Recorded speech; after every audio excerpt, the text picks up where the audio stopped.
নুড়ি পাথরের মতো পড়ে রয়েছি নদীর কিনারে। ইচ্ছে ছিল পারাপার হব সমস্ত সম্পর্ক, পারাপার করব ক্ষয়গ্রস্ত হৃদয়ের চর।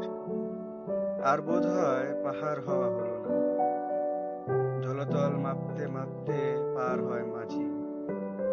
এই বুঝি স্রোত কমে আসে, শুকিয়ে যায় বুক, যন্ত্রদৌড় যন্ত্রণা, ক্লান্ত ভারী মন। আর বুঝি বেগুনি রঙের ফুল নিয়ে কেউ অপেক্ষা করে না।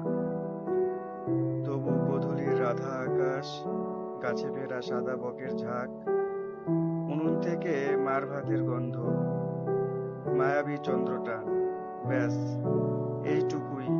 মনে হয় থেকে যাই, দেখে যাই রাস্তার ধারে একলা বটগাছটি।